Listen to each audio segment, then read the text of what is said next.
You know, guys, I'm not really into award shows. They're kind of like meh. I don't really make a big deal out of them, out of watching them. But I have to say that I did peek in on the Oscars. I think they happened, what was it, last Sunday?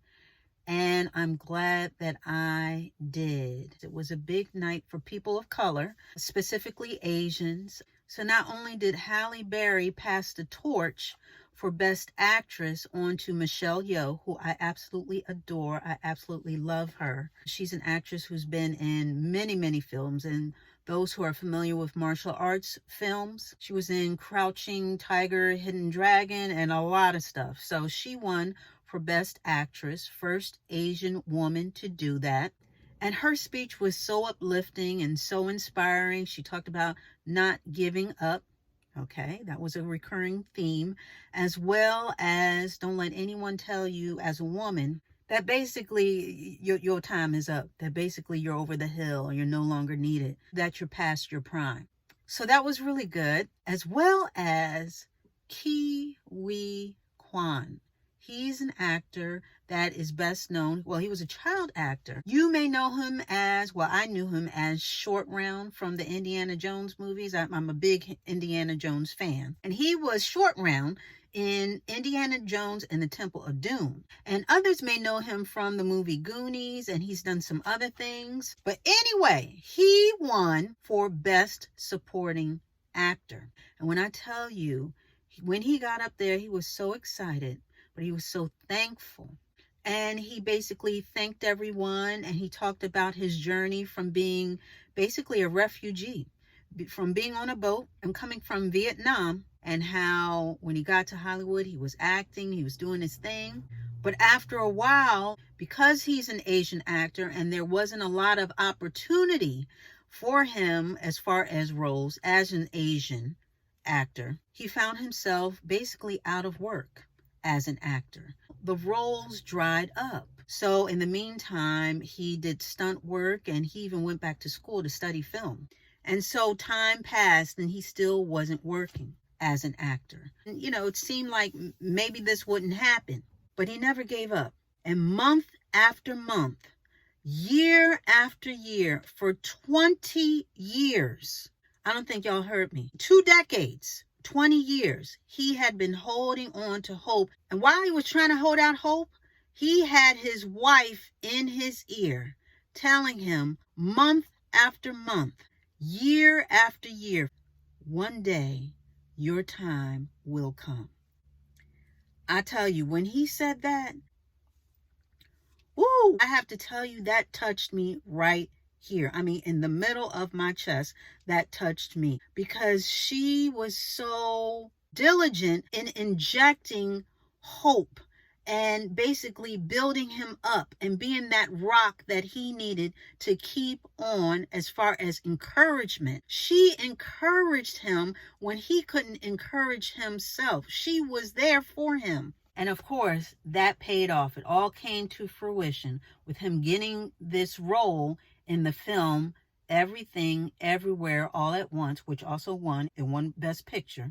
And he subsequently winning the award for Best Supporting Actor. Woo! That, again, that really touched me. And I just started thinking, what if? What if he had given up? What if he had just thrown up his hands and just figured this wasn't going to happen? And in addition to that, what if she was not a supporting actor in his life, supporting him with his dreams and his aspirations, and injecting hope into a situation that didn't look like it was going to turn out for the better? What if he had married the wrong person? What if she were a negative person? Instead of inspiring him, would discourage him or say, this ain't never going to happen. How much longer we going to wait on this? It's been 20 years. If it hasn't happened by now, it ain't going to happen. What if he married a person who wasn't who he needed her to be at that time, which is a helpmate, which is a best friend, which was a ride or die? Woo! That's why you got to be careful who you yoke yourself up with. They say to be equally yoked. They say that about marriage, and I'm going to say that about friendships and just about any relationship that you're in that is of import. It is very good to not only be that to someone, but also get you a rock. Get you somebody in your life who's going to be a ride or die. Someone who's really going to support you and feed life into your dreams instead of strangling them. Because I know we talked about people to keep out of your life and maybe not include in your life. We're going to do the flip side of that coin. And I'm telling you to get somebody who's going to be your cheerleader. Find you somebody who can give you that shot in the arm when you need it. Find you somebody who's going to encourage you when times are rough. A good friend, if you will. Someone who's steady and can be calm when you're not. A Sam to your Frodo. A Hutch to your Starsky. A Laverne to your Shirley.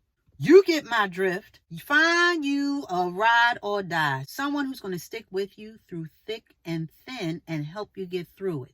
A cheerleader who's going to cheer you on through all the nonsense that life can throw at you.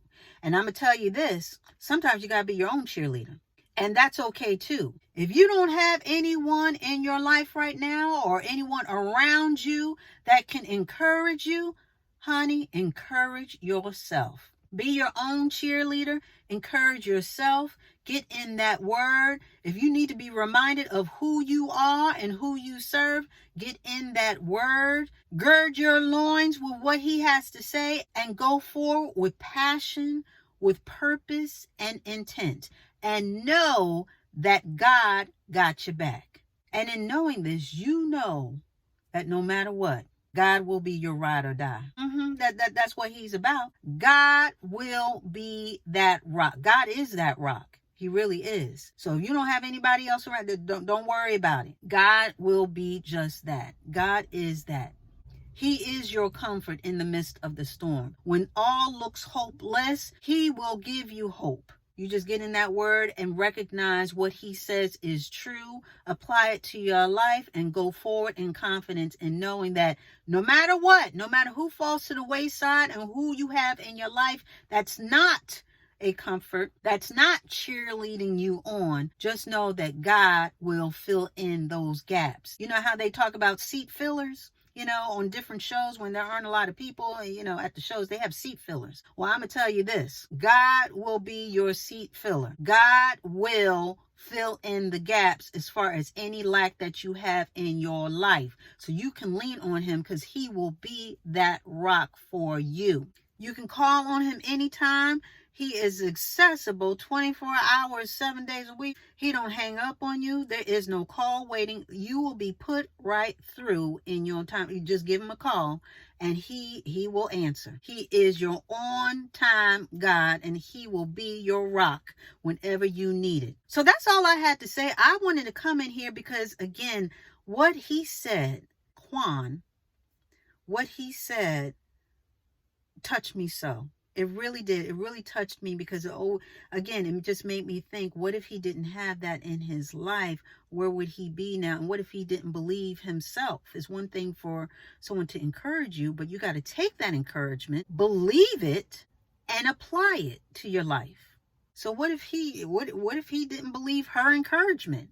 You know, it was a lot of what ifs in my head, but it just touched me that she loved him that much and cared for him that much that she didn't want to see him. She wanted to encourage him. And he believed her encouragement and had faith in her words, was able to apply it to his life. And here he is on stage, on one of the biggest stages in Hollywood, in acting, in that industry, winning an award. He didn't count himself out. He did not count himself out. And he had a rock of Gibraltar pushing him and encouraging him along the way. Man, just imagine how many people would be so much further if they believed in themselves. Because like I said, sometimes it just comes down to you, me, myself, and I, as far as you being your cheerleader. Because God is always there, but you got to believe. You got to believe. Believing in yourself and knowing who you are and what you were meant to be and meant to accomplish. So I just wanted to come here and I wanted to tell y'all, if you're looking for somebody in your life, find you a rock. Find you a rock that'll keep you a steady Betty. And when you are feeling weak, they can help plant seeds of encouragement to keep you strong. And like I said, at the end of the day, not even at the end, at the beginning and the end of the day, if you do not have someone outside of yourself, just know that God will be that. So you do have a rock. You just got to tap into it, okay? Because God is always there for, that's what his word is for encouragement, for enlightenment. Just know that God is that rock. His resume speaks for itself. I'm just telling you, with God as your rock, you can encourage yourself. That's right. Be your own cheerleader. And with that, we are going to put a button on it.